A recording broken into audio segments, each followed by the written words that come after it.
cri pour le petit morceau dans la salle senti.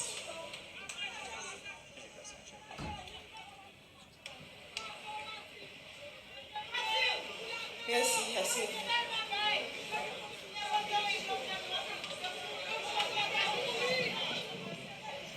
Monsieur le Premier ministre,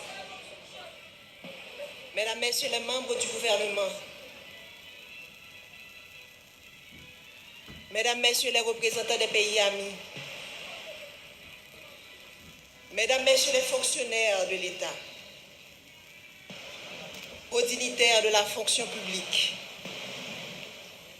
Mesdames, Messieurs les représentants des institutions indépendantes, Mesdames, Messieurs les officiels des 10 départements de la République, Mesdames, Messieurs les représentants des collectivités territoriales, Mesdames, Messieurs les représentants du secteur privé des affaires, Mesdames, Messieurs les représentants des organisations de la société civile, Mesdames, Messieurs les représentants de la diaspora, frères Mathieu dans tout le pays.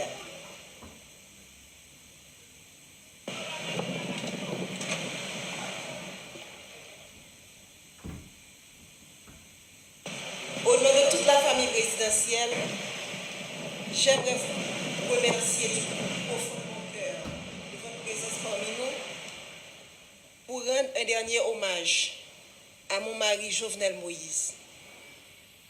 La famille vit des jours noirs. Faire le déplacement jusqu'ici pour nous soutenir, pour dire au revoir à mon président, à mon mari, mon ami, le père de mes enfants, est une marque de sympathie qui procure force et courage à toute la famille et l'aide à surmonter ces épreuves.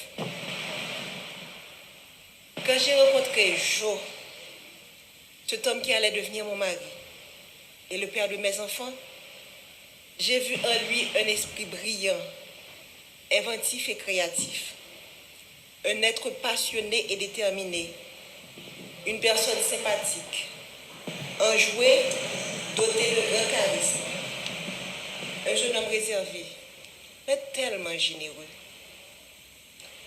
Ce jeune homme m'a charmée et m'a séduite. Il a gagné mon cœur.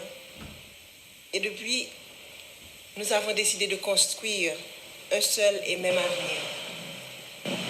Nous avons choisi de ne faire qu'un seul et même être. Il est devenu ma chair et mon sang coulait dans ses veines. Il est devenu mon hymne et moi son orchestre. Ce jeune homme passionné, cet entrepreneur à succès, mon Jovenel Moïse, a toujours cherché à faire plus, à faire mieux.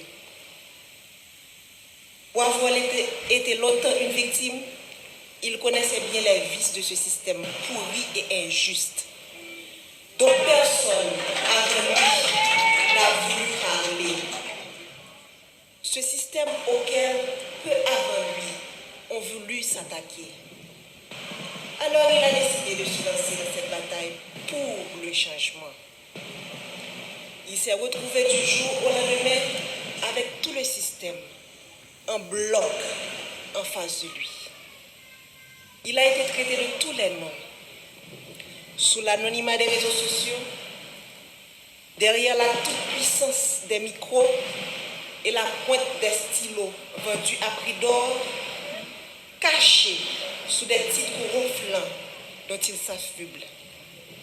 Expert S-mensonge, consultant en génération de problèmes, technicien du chaos, politicien miséreux et si misérable. Chacun s'est voulu plus créatif que l'autre. J'entendais des adjectifs associés au nom de l'homme de ma vie et j'avais du mal à m'imaginer que la folie du pouvoir, la vulnérabilité économique, l'envie pouvait conduire à autant de méchanceté. Mais aussi était préparé. La famille savait que le combat de Jovenel Moïse nous vaudrait toutes les turpitudes. Ce à quoi nous n'étions pas préparés, ce à quoi je n'étais pas préparée, c'est de me tenir debout aujourd'hui pour prononcer l'éloge funèbre de mon mari. C'est de me réveiller un matin et de ne pas avoir jour à notre rituel matinal. Comment accepter de ne plus entendre ta voix, tes rires, de ne plus te toucher, de ne plus entrelacer nos doigts au tien? Comment t'imaginer partir quelque part sans moi, sans des enfants? C'est un cauchemar de je n'arrive pas encore à me réveiller. C'est une situation à laquelle tu ne nous avais pas préparés. Ta femme, tes enfants, tes petits-enfants, tes frères et sœurs, tes neveux et nièces, cousins et cousines, tes amis, tes collaborateurs, ton peuple. Nous sommes là ce matin à faire quoi? Te rendre le dernier hommage? Faire ton deuil? Nous ne sommes pas préparés à cela. Je me souviens encore de toi me disant que tu veux partir les mains propres et pures. Mais tu ne pensais pas partir sans avoir pu faire tes adieux. Tu ne pensais pas partir mutilé, désarticulé. Tu as été sauvagement assassiné. Toi qui as toujours renoncé à la violence. Tu as toujours prêché le pardon, la réconciliation, le tête ensemble. On a comploté contre toi, te condamnant à mourir dans la barbarie et la cruauté. Toi si indulgent avec les autres, tu as connu la haine. Ils t'ont jeté leur venin pour assassiner ton caractère. Toi toujours si loyal envers eux, tu as été abandonné et trahi. Ton assassinat a mis à nu leur haine, leur laideur et leur lâcheté. Quel crime as-tu commis pour mériter un tel châtiment?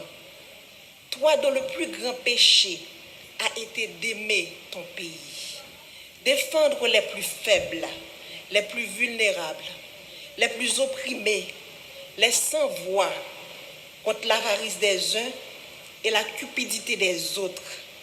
Est-ce un crime? Vouloir libérer l'État des griffes d'oligarques corrompus, est-ce un si grand méfait? Pourquoi vouloir électrifier son pays provoque autant de haine et de violence? Quand combattre la corruption est-il devenu un délit? Pourquoi vouloir démocratiser le crédit est un péché? Comment lutter pour l'égalité des chances d'accéder à la fonction publique est devenu condamnable? Sœurs et frères, haïtiennes et haïtiens, si vous croisez les bras, regardez les bourreaux, le sang ne cessera de couler. Aujourd'hui, c'est Jovenel Moïse. Demain, ce sera elle, ce sera lui, ce sera moi, ce sera nous. Les rapaces courent encore les rues. Leurs griffes et leurs crocs ensanglantés sont encore à la recherche de proie. Ils ne se cachent même pas. Ils sont là à nous regarder, à nous écouter, espérant nous faire peur. Leur soif de sang ne s'est pas encore étanchée. Mais Jovenel nous a montré le chemin. Il nous a ouvert les yeux. Alors, ne laissez pas se verser en vain le sang de notre président. Crions justice! Crions justice! Crions justice! Nous ne voulons ni vengeance, ni violence. La violence amène la violence, répétait souvent le Jovenel Moïse, le président. Nous ne céderons pas non plus à la peur. La peur engendre la peur, disait-il toujours. Nous allons les regarder droit dans les yeux, comme Jovenel Moïse les aurait fixés. Et nous allons leur dire, c'est assez. Jovenel, mon amour, mon compagnon, mon ami, mon autre moi, que vais-je devenir sans toi? Comment me résoudre à vivre sans toi? Ces pleurs qui inondent mon cœur, ces larmes dans lesquelles mon âme se noie, quand viendras-tu les sécher? Je ne peux pas te faire mes adieux, alors je te dis au revoir, Jo. Pars avec tout l'amour que je te porte. Les valeurs que tu as inculquées à tes enfants, à moi, à la jeunesse de ton pays, continueront d'exister de génération en génération. Pars en paix, mon cœur. Pars avec le sentiment du devoir accompli. Laisse ton âme se reposer en paix. Nous nous chargerons du reste.